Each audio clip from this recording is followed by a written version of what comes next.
देखिए, आप पहली जो डायमेंशन है वो है लेंथ। मैं लिखूंगा dimension of length. Dimension of length, length की डायमेंशन को हम बोल देंगे कैपिटल एल। कैपिटल एल, और इसको लिखेंगे बेटा हमेशा स्क्वायर ब्रैकेट के अंदर लिखते हैं, ठीक है, कैपिटल एल। उसके बाद सेकंड डायमेंशन ऑफ मास। मास हो गया कैपिटल एम, इसको भी स्क्वायर ब्रैकेट के अंदर लिखेंगे, ठीक है। उसके बाद नेक्स्ट है लेंथ हो गया, मास हो गया, उसके बाद लिखेंगे dimension of time. Dimension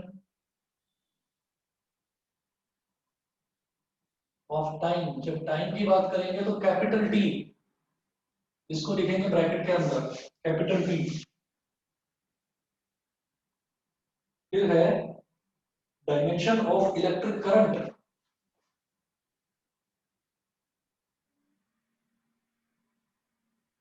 dimension of electric current. Electric current क्या होता है? इलेक्ट्रिक करंट को वैसे तो देखिए आई बोलते हैं, जो नोटेशन होता है उसका आई बोलते हैं, लेकिन जब डायमेंशनल एनालिसिस करा जाता है तो डायमेंशनली उसको हम उसके यूनिट से रिप्रेजेंट करते हैं, कैपिटल ए से, एम्पियर। तो आप यहाँ लिखेंगे कैपिटल ए। उसके बाद फिफ्थ डायमेंशन ऑफ टेम्परेचर।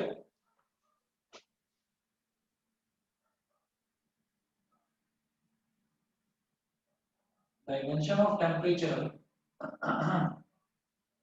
अभी टेम्परेचर के लिए भी हम टी बोल सकते हैं, लेकिन टी मैं टाइम के लिए ले चुका हूँ। तो टेम्परेचर के लिए हम लेंगे के इज फॉर, इसकी यूनिट होती है टेम्परेचर की ऐसा यूनिट केल्विन, तो के हो गया। फिर छठा जो हमारे पास है फंडामेंटल क्वांटिटी, उसमें लिखेंगे dimension of, dimension of luminous intensity. Luminous intensity, तो ल्यूमिनस इंटेंसिटी की जो यूनिट होती है वो होती है सीडी, कैंडेला। तो स्मॉल में लिखेंगे सीडी और इसको स्क्वायर ब्रैकेट के अंदर बंद कर देंगे।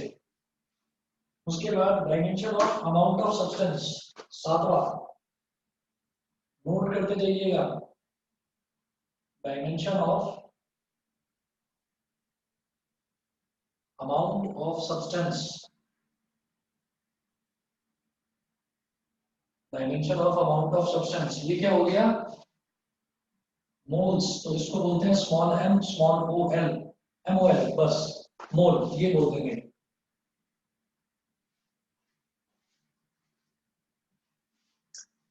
ठीक है जी। ये करने के बाद में फिर उसके बाद जैसे मान लीजिए हमसे कोई भी डायमेंशनल फॉर्मूला पूछा जाता है, तो डायमेंशनल फॉर्मूला हम किस तरह से निकालते हैं वो देखना है। और उस चीज का आपसे क्वेश्चन भी पूछा जाएगा यूनिट्स एंड मेजरमेंट वाले चैप्टर में। डायमेंशनल फॉर्मूला ना पूछा जाए ऐसा नहीं हो सकता, ठीक है। तो अभी जो आपके टेस्ट वगैरह हुए होंगे वो तो आपके शायद अच्छे नहीं हो पाए होंगे इस वजह से, क्योंकि ये चीज आती नहीं होगी। लेकिन जब आगे आप अगला देंगे अपना सेकंड टर्म थर्ड टर्म या फाइनल, तो उसमें ये चीज आपसे जरूर पूछी जाएगी। देखिएगा यहाँ पर अब हम क्या करेंगे कि फॉर एग्जांपल मुझसे ये पूछा जाए कि एरिया बताइए, आप डायमेंशनल फॉर्मूला बताइए। क्वेश्चन है right the dimensional formula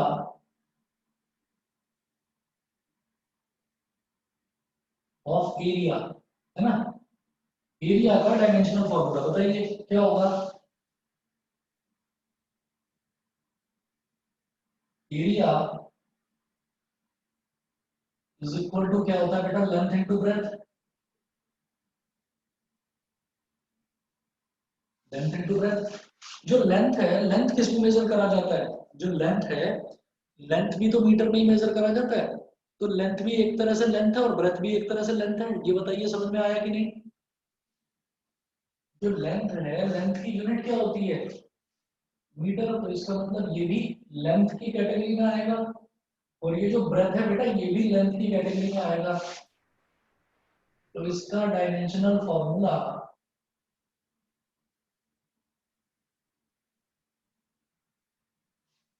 dimensional formula में हमेशा मैं तीन चीजें लेकर चलता हूँ। M, capital M is for mass, capital L is for length and capital T is for time. तो एम एल टी ये तीन चीजें मैं जरूर लेकर चलूंगा डायमेंशनल फॉर्मूला में, बिल्कुल बेसिक भी हो तब भी।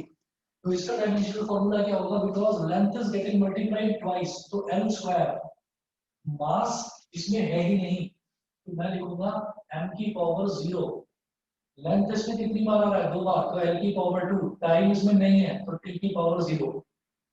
ये होता है डायमेंशनल फॉर्मूला। बताइए समझ में आया कि नहीं? ध्रुव क्लियर है? नो सर, मेरे को समझ नहीं आया, एक बार दोबारा करा दीजिए। और देखिए, हमने ये कहा कि जैसे मान लो कभी भी मैं किसी डायमेंशनल फॉर्मूला की बात करता हूँ तो मैं उसमें तीन चीजों को लेकर चलता हूँ, एम एल और टी। सीक्वेंस में हम क्या लिखते हैं? सबसे पहले मास, फिर लेंथ और फिर टाइम। अब अगर एरिया की बात करी जा रही है, area, area of a rectangle अगर इसकी बात करी जा रही है तो एरिया क्या होगा? Length into breath. तो लेंथ जो है, लेंथ किस में मेजर करा जाता है? मीटर में। ऐसे ही ब्रेथ भी मीटर में मेजर करा जाता है। तो लेंथ किस कैटेगरी में आएगा? लेंथ और ब्रेथ दोनों ही लेंथ की कैटेगरी में आएंगे। Yes sir. मतलब ना तो ये मास की कैटेगरी में आएगा ना ये टाइम की कैटेगरी में आएगा। लेंथ और ब्रेथ दोनों ही लेंथ की कैटेगरी में आएंगे। तो लेंथ के लिए भी कैपिटल एल, ब्रेथ के लिए भी capital L. Capital L multiplied by capital L क्या हो गया? कैपिटल एल का स्क्वायर। मास इसमें है ही नहीं तो एम की पावर 0, क्योंकि मास नहीं है। जो भी एम एल और टी में से जो भी नहीं होगा, जो भी नहीं होगा उसकी पावर 0 लिख देंगे। तो एम नहीं है तो एम की पावर 0, टी नहीं है तो टी की पावर 0, एल की पावर 2। ये हो गया। बताओ समझे? Okay sir. ईशान और कनिष्का आप दोनों बताओ। Yes sir. Yes sir. ठीक है। अब इसी तरीके से अगला डायमेंशनल फॉर्मूला बताना है वॉल्यूम का। तो वॉल्यूम भी आप समझ जाएंगे। वॉल्यूम क्या होता है? Length into breadth into height, length into breadth into height. तो लेंथ को मेजर करोगे वो भी मीटर में, ब्रेथ भी मीटर में और हाइट भी मीटर में। तो तीनों के तीनों लेंथ की कैटेगरी में आ रहे हैं। तो इसका भी कैपिटल एल, इसके लिए भी कैपिटल एल, ये भी लेंथ की कैटेगरी में है और ये भी लेंथ की कैटेगरी में है। तो डायमेंशनल फॉर्मूला क्या हो गया? बताओ ईशान।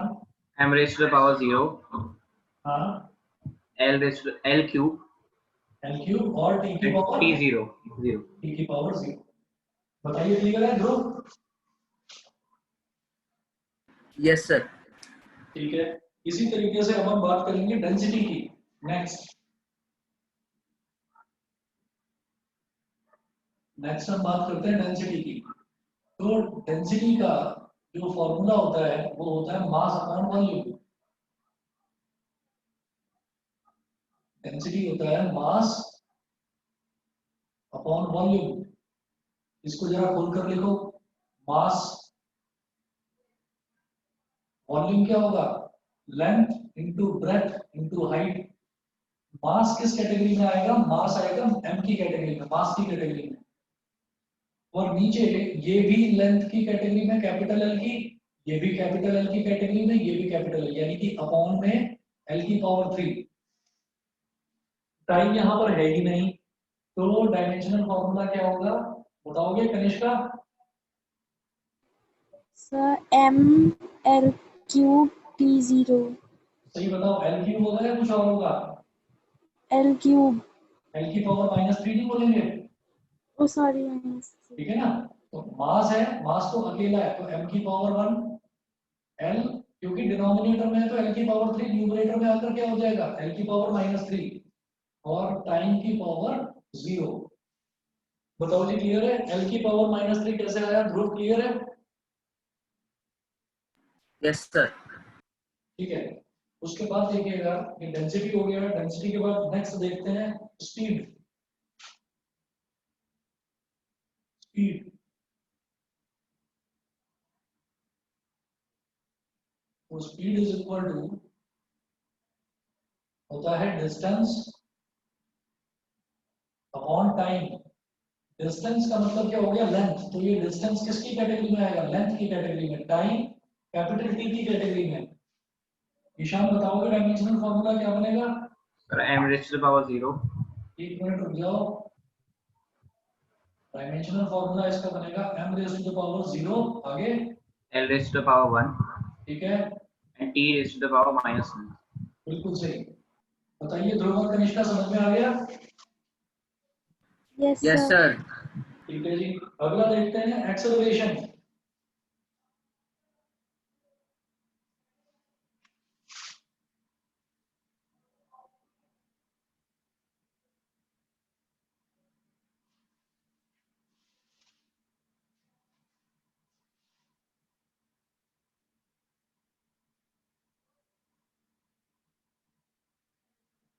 अगला है एक्सेलरेशन। तो एक्सेलरेशन क्या होता है, v minus you upon T. ये मैंने कैसे देखा, मैं इसमें जानता सर, हूँ। हाँ जी बताइए। सर मुझे दिख नहीं रहा है ये डेंसिटी और स्पीड का क्या नहीं दिख रहा है? फॉर्मूला। सर डेंसिटी और स्पीड का डायमेंशनल फॉर्मूला नहीं दिख रहा मुझे।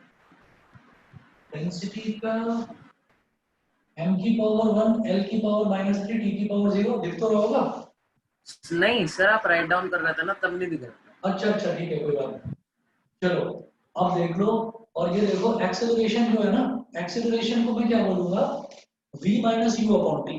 तो एक्सेलरेशन कैसे निकाला हमने, by using first equation of motion, v minus you upon T. अब जरा देखो इसमें क्या करना। अगर मैं, मेरा मान लीजिए मैं अपनी गाड़ी चला रहा हूँ 20 किलोमीटर पर आवर की स्पीड से, और आप अपनी गाड़ी चला रहे हैं 40 किलोमीटर पर आवर की स्पीड से, तो दोनों को सब्ट्रैक्ट करेंगे, 40 माइनस 20 क्या आएगा, 40 माइनस 20 क्या आ जाएगा, 20 आएगा। और 20 क्या आएगा, किलोमीटर पर आवर ही तो आएगा। बताओ मेरी बात समझ में आई कि नहीं? Yes sir. अगर वेलोसिटी, फाइनल वेलोसिटी में से इनिशियल वेलोसिटी सब्ट्रैक्ट करते हैं, फाइनल वेलोसिटी का जो यूनिट है वो भी metre per second, initial velocity की जो यूनिट है वो भी मीटर पर सेकंड।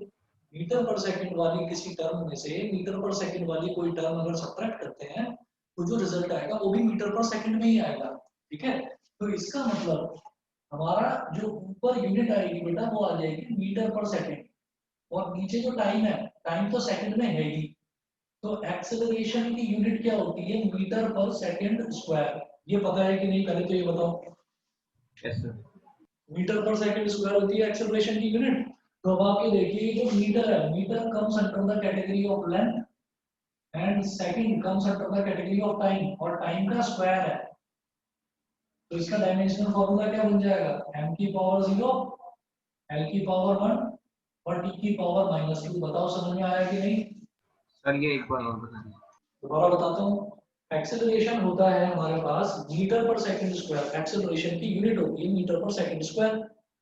अब जो मीटर है, मीटर किस कैटेगरी में आता है, मीटर का मतलब क्या है, लेंथ ही तो है। तो ये लेंथ हो गया भाई, लेंथ ही तो निकालते हैं मीटर में।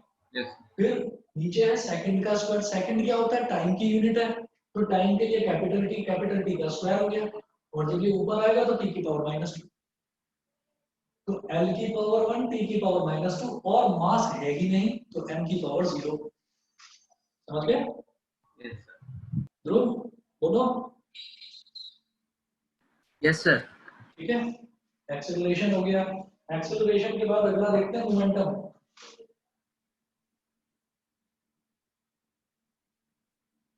मोमेंटम बताओगे, मोमेंटम का फॉर्मूला क्या होता है, किसी को याद हो तीनों में से?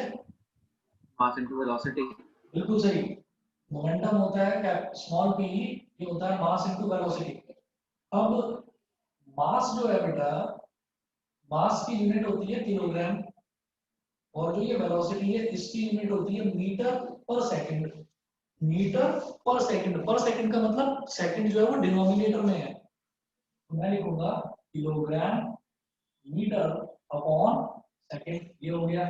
अभी किलोग्राम जो है, kilogram comes under the category of capital M, metre comes under the category of length and second comes under the category of time, capital T। ठीक है, तो डायमेंशनल फॉर्मूला क्या बनेगा, m की पावर 1, l की power 1 और t ऊपर आ जाएगा तो t की पावर -1। बताओ जी समझ में आया कि नहीं? तीनों बच्चों को क्लियर है? बोलो। Yes, Yes, sir. sir. Yes sir. ठीक है, चलिए जी, ये मोमेंटम हो गया। मोमेंटम के बाद अगला है मेरे पास फोर्स।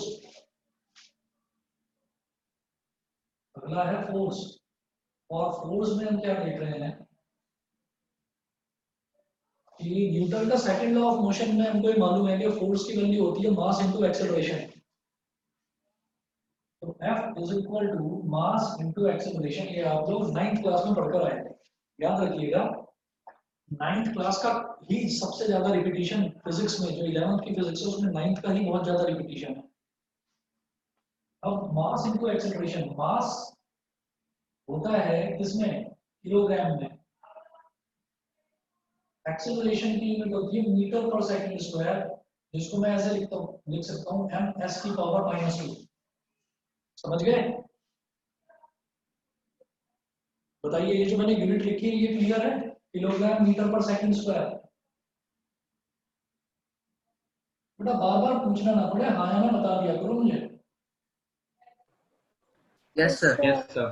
ठीक है, अब देखिएगा kilogram metre per second square, तो kilogram comes under the category of mass. तो मैं सीधा लिख रहा हूँ इसको मास m की power 1। Metre comes under the category of length, तो मैं सीधा लिख रहा हूँ l की power 1। Second comes under the category of time, और सेकंड की पावर -2 है, यानी कि टाइम की पावर -2।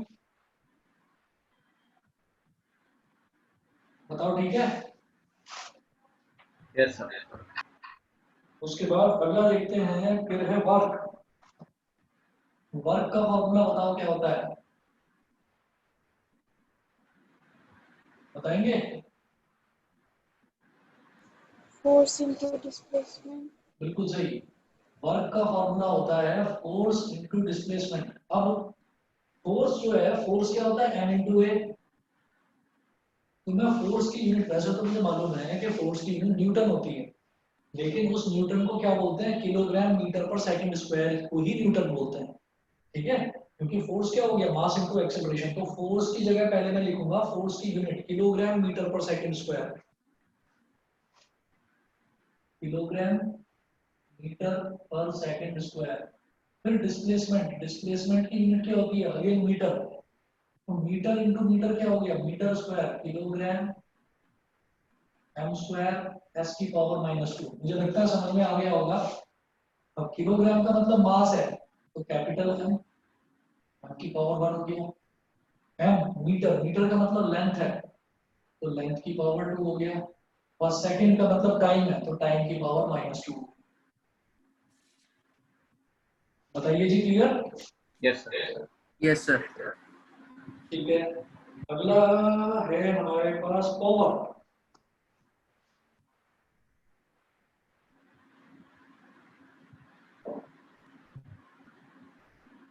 देखिएगा पावर क्या होता है, इलेक्ट्रिक पावर तो होती है वोल्टेज इनटू करंट, लेकिन जो हमने बेसिकली पावर देखा था वो था work done upon time taken. Work done upon time taken. ये वर्क का मैं निकाल चुका हूँ, सीधा लिख लो।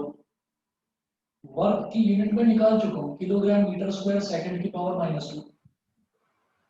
किलोग्राम मीटर स्क्वायर सेकंड की power -2, kilogram metre square per second square. और टाइम टेकन क्या होता है, अगेन सेकंड।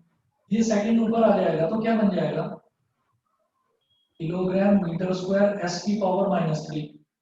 तो डायमेंशनल फॉर्मूला क्या हो गया, किलोग्राम के लिए मास m, मीटर के लिए लेंथ l, l की पावर 2, और सेकंड के लिए टाइम t, t की पावर -3।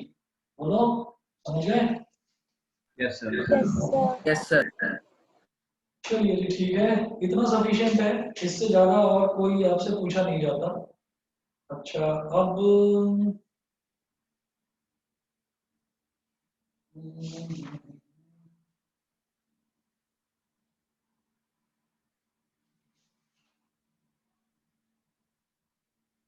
मैंने आपको यूनिट्स बता दिया था, CGS system, SI system, NKS, हाँ वो तो बता दिया था शुरुआत में।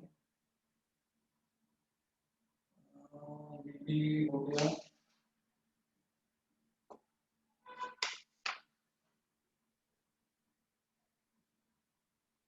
हम्म, चलिए जी।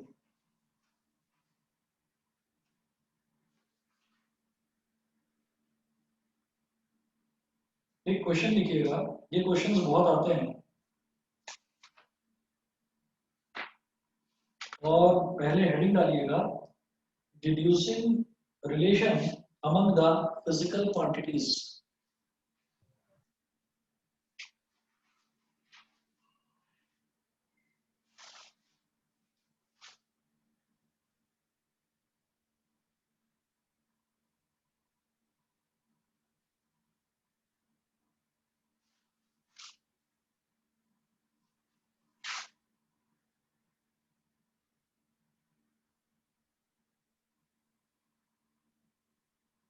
डिड्यूसिंग relation among the physical quantities.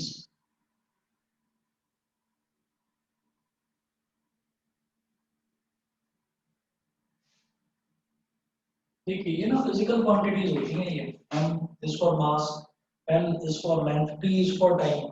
इनके बीच में अगर मुझे कोई रिलेशन एस्टैब्लिश करना है, डिड्यूस का मतलब होता है प्रूव करना, तो प्रूव करने का क्या कोई तरीका होता है, क्या कोई मेथोडोलॉजी होती है? हाँ होती है।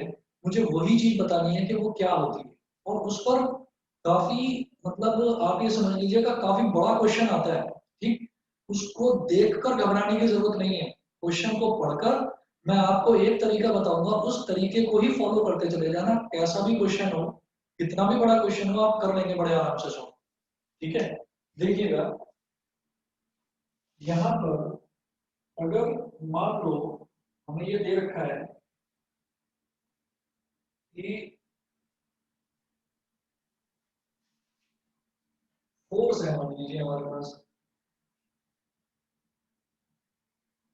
मैं एग्जांपल लेकर चलूंगा किस तरह से करते हैं। Let us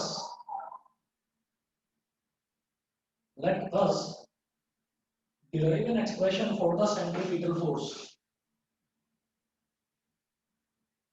derive an expression for the centripetal force। अब आपको शायद ये नहीं पता होगा कि सेंट्रीपिटल फोर्स होती क्या है, अभी बताता हूँ।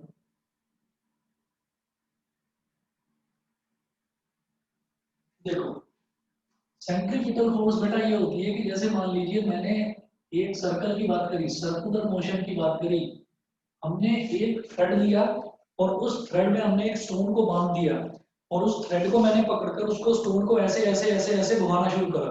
ठीक है, अगर मैं उसको घुमा रहा हूं तो एक सर्कुलर पाथ में वो मूव करेगा।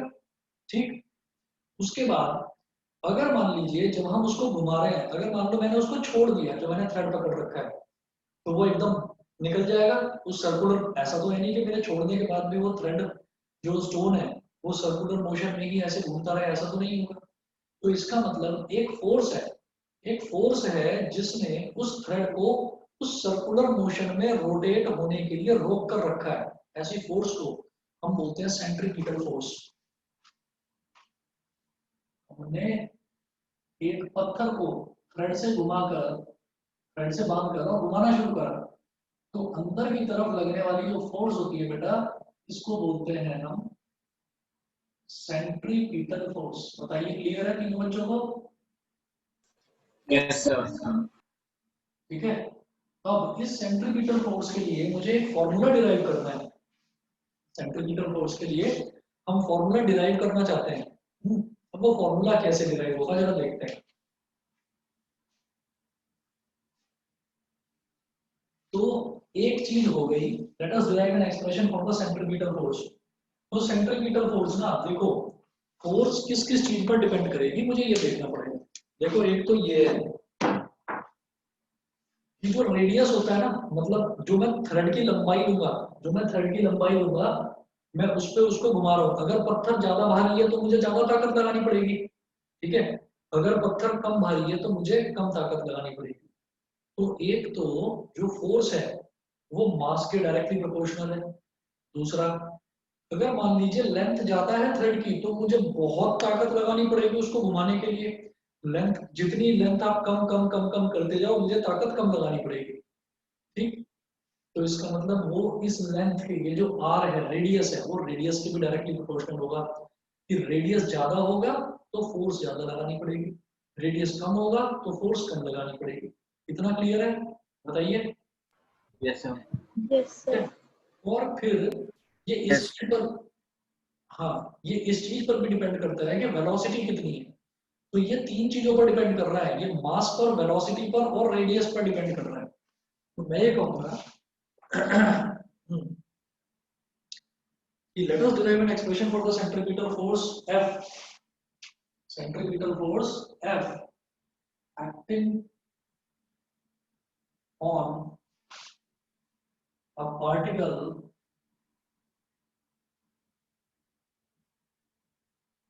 of mass m, mass कितना m, comma velocity v and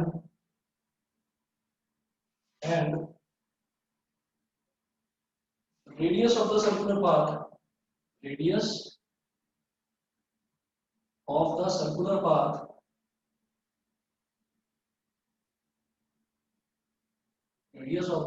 path small r। बताइए जी, इतना समझ में आ गया है ना। ये हो गया radius of the circular path small r। तो अब हम क्या कहेंगे कि फोर्स इन तीनों ही चीजों के डायरेक्टली प्रोपोर्शनल है। F is directly proportional to mass as well as velocity as well as radius। और मास की पावर a, वेलोसिटी की पावर b और रेडियस की पावर c, ऐसा ले लेते हैं। हम हमेशा ऐसा करते हैं कि जिन जिन चीजों पर वो डिपेंड हो रहा है, अब ये मैं आपको एक एग्जांपल लेकर बता रहा हूँ। आप ये सोचो कि अरे हमारे पास कोई भी फॉर्मूला डिराइव करने के लिए आ जाए, हमें तो पता ही नहीं वो किस किस चीज पर डिपेंड करता है ना। सेंट्रीपिटल फोर्स तो चलो सीधा सीधा समझ में आ रहा था कि मैंने एक पत्थर लिया और उस पत्थर को मैं घुमा रहा हूँ ऐसे करके थ्रेड से बांधकर, तो वो पत्थर के मास पर डिपेंड करेगा। जितना भारी पत्थर होगा मुझे उतनी ज्यादा ताकत लगानी पड़ेगी। जितनी तेज वेलोसिटी से मैं घुमाऊंगा इसका मतलब मुझे उसको रोकने के लिए उतनी ताकत लगानी पड़ेगी। तो वो वेलोसिटी के भी डायरेक्टली प्रोपोर्शनल है। और जितना रेडियस ज्यादा होगा उतनी ही ज्यादा मुझे ताकत लगानी पड़ेगी। तो रेडियस ज्यादा तो ताकत ज्यादा, डायरेक्टली प्रोपोर्शनल। मास ज्यादा तो लगने वाली ताकत ज्यादा, डायरेक्टली प्रोपोर्शनल। वेलोसिटी ज्यादा तो भी लगने वाली ताकत ज्यादा, डायरेक्टली प्रोपोर्शनल। ये समझ में आ गया सभी को? Direct Yes, sir. प्रोपोर्शनल होता है ना, ठीक है। Yes. तो ये चीज तो मुझे पता है, लेकिन किसी क्वेश्चन में अगर मुझे पता ही ना हो तो क्वेश्चन जो होगा, क्वेश्चन में सारी इंफॉर्मेशन दे रखी होगी कि कौन सा क्वांटिटी किस किस चीज पर डिपेंड करती है, किसके डायरेक्टली प्रोपोर्शनल है, किसके इनवर्सली प्रोपोर्शनल है, वो सब कुछ दे रखा होगा। उसके बाद वो बोलेंगे इसका फॉर्मूला डिराइव करो, तो फॉर्मूला डिराइव कर सकते हो आप किसी का भी, अगर कंडीशंस दे रखी हैं तो ये कंडीशंस मैंने देखी। मैं जानता हूं कि ये डायरेक्टली प्रोपोर्शनल वाला साइन हटाने के लिए हम क्या करते हैं, एक कांस्टेंट लगा देते हैं k। तो यहां पर आप इक्वालिटी साइन लगाओ, f इज इक्वल टू, ये आ गया k, k is a constant, और ये हो गया m की power a multiply by v की power v multiply by r की पावर c। आप कहोगे सर ये abc क्या है?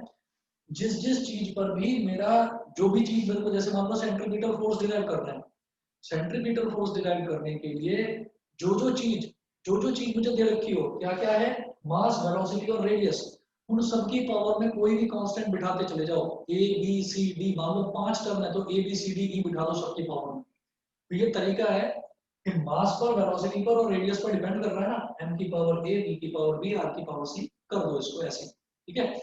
अब मेरा टारगेट क्या है कि मैं मास, ये जो पावर a है, ये b है और ये c है, मैं ये कैलकुलेट करना चाहता हूँ। कैसे करेंगे कैलकुलेट इसको, देखिएगा यहाँ पर अब डायमेंशनल फॉर्मूला की हेल्प लेनी पड़ेगी बेटा। देखो फोर्स का डायमेंशनल फॉर्मूला क्योंकि मैं निकाल चुका हूँ, इस वजह से मैं यहाँ पर रख रहा हूँ। नहीं निकाला होता तो पहले मैं उसको निकाल कर दिखाता, तो क्योंकि मैं इसको अभी अभी निकाल चुका हूँ तो मैं इसको यहाँ पर सीधा रख दूंगा। कैसे, देखो जी, सबसे पहले फोर्स का डायमेंशनल फॉर्मूला क्या है, m की पावर 1 l की पावर 1 t की पावर -2। इसमें तो मुझे लगता नहीं किसी को कोई समस्या होगी, अभी अभी करा था। फोर्स का डायमेंशनल फॉर्मूला ये रहा, ठीक है, इज इक्वल टू a। अब स्मॉल m क्या है, स्मॉल m का मतलब है बेटा मास। मास किस कैटेगरी में आता है, मास आता है कैपिटल M की कैटेगरी में। तो क्या हो जाएगा, कैपिटल M की पावर a, कैपिटल M की पावर a। अब बात करते हैं वेलोसिटी की। ये है वेलोसिटी। वेलोसिटी क्या होता है, metre per second. Metre per second का मतलब क्या, वेलोसिटी होता है मीटर पर सेकंड। तो मीटर अपॉन सेकंड, मीटर क्या है लेंथ और सेकंड क्या है टाइम। तो एल की, एम की पावर 0, एल की पावर 1 और टी की पावर -1। बताइए क्लियर है। Yes sir. Yes, sir. Anishka, Yes, sir. ठीक है, तो m की पावर 0, l की पावर 1 और t की पावर -1, ये हो गया। इसकी पावर में क्या आ गया, स्मॉल b। अब बात करते हैं रेडियस की। और रेडियस क्या होता है, लेंथ ही तो होती है। रेडियस क्या होता है, लेंथ ही तो होती है ना। तो लिख दो l की पावर c। अच्छा जी, कितना हो गया, ठीक है। अब इसको फर्दर सॉल्व करेंगे। कैसे, मैं जानता हूं कि जब सेम बेस होता है तो पावर्स जो है वो ऐड अप हो जाती है। जब सेम बेस होता है तो पावर सारी की सारी ऐड अप हो जाती है।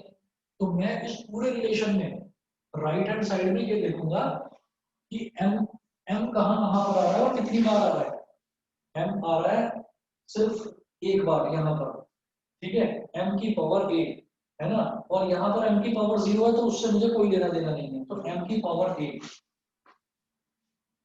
मैं यहाँ पर लिखूंगा, m की पावर 1, l की पावर 1 और t की power -2 is equal to, k is a constant और यहाँ है m की पावर a और यहाँ तो m की पावर 0 है जिसको लिखने की कोई जरूरत भी नहीं होती, ठीक है। तो हटा दो, तो m की पावर a है बस, ब्रैकेट लगाओ और लिखो m की पावर a। फिर l, l की पावर क्या है 1 इंटू b और l की पावर यहाँ पर क्या है 1 इंटू c। तो l की पावर क्या होगी टोटल, b प्लस c। ये बताओ समझ में आया कि नहीं ध्रुव। Yes, sir. Yes, sir. Yes, sir. Yes sir.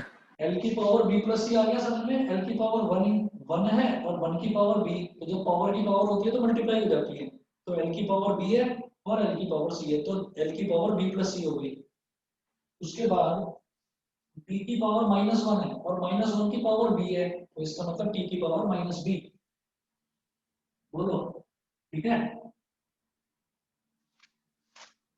Compare, yes sir. Okay, compare the light powers.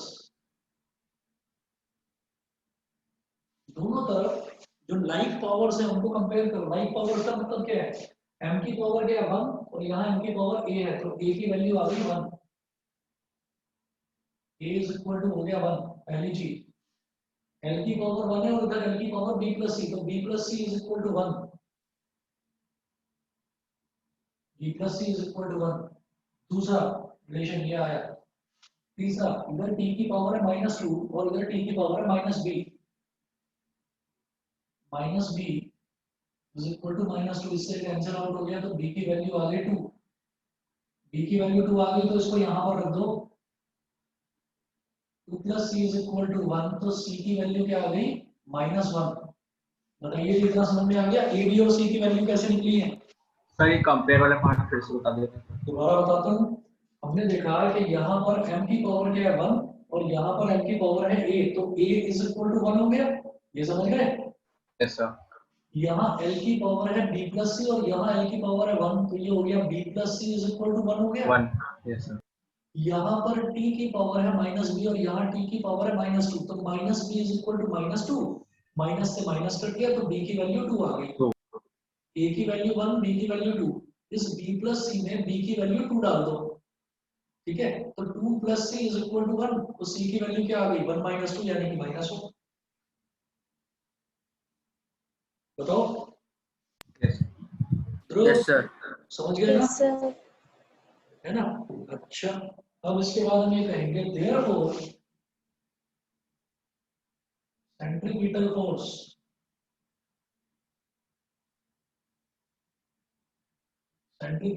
क्या था। सेंट्रीपिटल फोर्स ये था k इंटू स्मॉल m की पावर a स्मॉल b की पावर b स्मॉल r की पावर c, तो F is equal to k small m की power a यानी कि 1 मल्टीप्लाइड बाय v की पावर b v की पावर 2 मल्टीप्लाइड बाय r की पावर c r की पावर -1, तो F is equal to k mv square upon r। ये आ गया फॉर्मूला बन गया। ये डायमेंशनल फॉर्मूला की हेल्प से मेन जो फॉर्मूला है वो हमने बना दिया। बताइए समझ गए। Yes, sir. ठीक है, तो अब Yes, sir. डायमेंशनल फॉर्मूला पर डायमेंशनल फॉर्मूला से जो मेन फॉर्मूले हम बनाते हैं उसके क्वेश्चन इसमें रह गए और इसमें रह गए आपके एरर्स वाले क्वेश्चन। ठीक है, एरर्स का कॉन्सेप्ट और एरर्स के क्वेश्चन, बस इतना ही बचा हुआ है इस चैप्टर में। ये आप हार्डली समझ लीजिए 1 या 2 क्लास में ये फिनिश कराकर फिर motion in straight line start करते हैं। ठीक है जी, यहाँ तक सभी को क्लियर है ना। Yes sir. नोट्स Yes, बनाते sir. चलना, इस चैप्टर के साथ साथ नोट्स बनाते चलना। उसके बाद मोशन इन स्ट्रेट लाइन में जो न्यूमेरिकल्स हैं वो बस आपको करने होंगे, बाकी जितने भी थ्योरेटिकल कॉन्सेप्ट है या डेरिवेशंस है उन सबके नोट्स में आपको भेजूंगा, वो आपको सारा कुछ लिखने की जरूरत नहीं है उसमें। ठीक है, तो यस सर। हाँ नेक्स्ट क्लास आपकी फिर मैं कर लेता हूँ। ठीक है, अच्छा सुनो, कल तो आपकी वैसी क्लास है ही, परसों लूंगा फिर, परसों लूंगा और बहुत जल्दी मैं आपकी क्लासेस रेगुलर करने वाला हूँ इसकी। और जो रेगुलर टाइम होगा वो सुबह का रखूंगा मैं 7 बजे का, तो ध्यान रखिएगा, सभी बच्चे प्रिपेयर रहें पहले से, मैं बता रहा हूँ। Yes sir. हाँ चलिए जी फिर, ओके आज के लिए इतना ही। Okay sir, thank you. Thank you, sir. Good night.